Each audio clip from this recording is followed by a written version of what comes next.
If you're anything like me, in that sometimes when you start running, you feel quite tight around the hips, I've got 3 exercises for you to try straight away, which will help work on that tightness and get you moving better as you run. Okay, let's get straight into it. So this first exercise actually works on an area that a lot of us runners neglect, and that's our adductors, our inner thigh. I actually put a video up last week about the way in which these adductors, when they get tight, they stop us from using important muscles like glute med, and I'll link to that in the description. But you can do this first exercise either with a pillow underneath your knee or not. It's up to you. Again, it's a bit more comfortable sometimes for people if they are on a pillow, but we're simply kneeling on one side and straightening the leg out sideways on the other. Look to keep this knee straight. Okay, we're not looking to bend the knee here, but from here, stay nice and tall, nice and upright, and I want you to press the inside of this foot down into the ground. We're going to do a little bit of P&F stretching where we're actually using your nervous system to help calm these muscles down.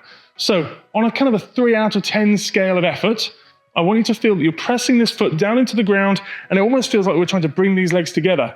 In doing so, you'll feel your adductors, the inside of the thigh here, beginning to work a little bit harder. And I want you to just stay fairly relaxed and breathe normally as you do so. You're not straining, and you're certainly not holding your breath. After 20 seconds, breathe in, then out, and relax. And from there, I want you to just shuffle that foot a little further away from you, feel a little bit more of a stretch, and you're going to work through that process 3 times through. So 3 lots of 20 seconds, doing this gentle press, and then relax. Every time you relax, your body will be a little bit more receptive to a stretch through those adductors. Now, that's stage 1. Stage 2 then actually gets you working through range of motion. So I'll show you on this side this time. So let's imagine we've just done that contract, relax process on this side. But from here, you can either have your feet on the kneeling side so that you're on your toes, or you can have foot flat to the ground. That's up to you. That's a matter of comfort. But from here, I want to work down to the point where your heels coming down to your butt, then up so your hips are pressing forwards. Down, and then back up. We're going to stay in this adductor stretch position where this leg is out to the side throughout. But as we're coming down, heel towards butt, what you'll feel is that that stretch goes a lot further down the inside of the thigh, down towards the inside aspect of your knee. We're getting some of those long adductors as we're working up towards a little bit of hip flexion as well as abduction. And as we're here, less hip flexed, more focused on those deep adductors. So let me show you now from side on. Again, back on this side now. When we're up in this high position here, hips pushed forwards, glutes squeezed, it's going to be more of a stretch up in this deep adductor region, up in the groin. But then as you sit back down, the stretch is going to move down into those longer adductors, adductor longus, adductor magnus. Work through 3 sets of 10 of these, squeezing your butt, pushing forwards, and then sitting back on your heel on each side. Okay, so very simple little routine there, just to focus on your adductors, those inner thigh muscles. But while we're down here on the ground, the next exercise is for those of you who have tight hamstrings. Now, this is really quite relaxing, I find. You lay on your back, we're going to straighten one leg out, other leg, we're just going to interlock the fingers just behind the knee, or the kind of the bottom end of the back of your thigh there. From here, keep your ankle nice and relaxed. You're going to straighten the leg and then come down, up and down. As you come up into this position, we're actually using your quads to extend the knee, straighten the leg. As we're using those quads in a similar kind of way, again, we're using the antagonist muscle. This time, it's a different type of neuromuscular effect to the P&F stretching we were doing on the adductors. But again, using the antagonist muscle will force the hamstrings to relax that little bit as we take them through range of motion. So it's a combination of a little bit of a focus on your quads, because trust me, after 10, 15 of these 3 times through, you're going to feel, especially if you're weak in your quads, a little bit of a burn, especially lower quads down towards your knee. That's no bad thing, helps strengthen. But also working those hamstrings through range of motion. Again, over time, this becomes a nice little hamstring mobilizing exercise. If you hear a bit of creaking, crunching, crackling from your knee, don't worry, that's perfectly normal, especially amongst us runners, as long as there's no pain.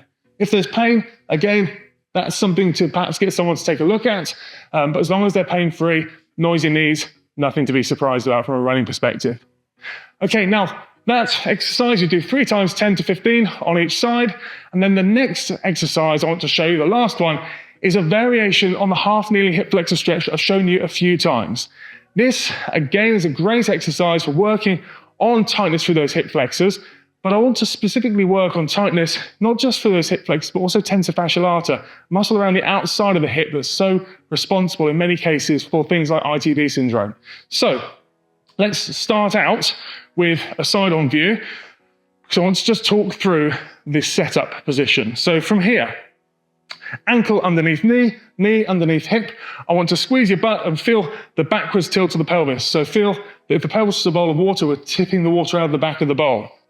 From that position, I want you to consciously squeeze your butt, feel the stretch on this side, and from here we're going to hold that for 20 seconds, just consciously clenching to start with. After 20 seconds there, we're going to relax, contract, relax, contract. Every time you squeeze your butt, we're going to feel that the pelvis, again, posteriorly tilts. Every time you relax, it reverts back to its normal resting position. And every time you squeeze your butt, that stretch comes on. And every time we relax, again, it dissipates. We're going to work through 20 of those. Now, to make this more of a TFL-focused stretch, as you're squeezing your butt and tilting your hips forwards, what I want to do is reach over the top with the same side arm. So the arm, the side you're kneeling on. We're going to relax and reach over. Relax and reach over. Relax and reach over. And you're going to do that, again, 20 times through. So let's show you on this side, as I'm in this position here. As I squeeze and tilt underneath, I reach up and over the top. My hips go that way, my arm goes this way. So I'm there and reach, and reach, and reach, and reach. And I'm just working through, bit by bit, lengthening through this whole lateral region around the outside of the hip and getting a good stretch through TFL.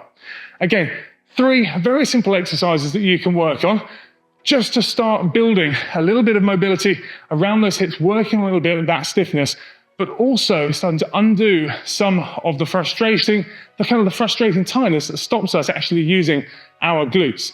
There's a link that I'll put in the description to a free download with a bunch of workouts that will help you use your glutes more effectively as you run. So do check that one out.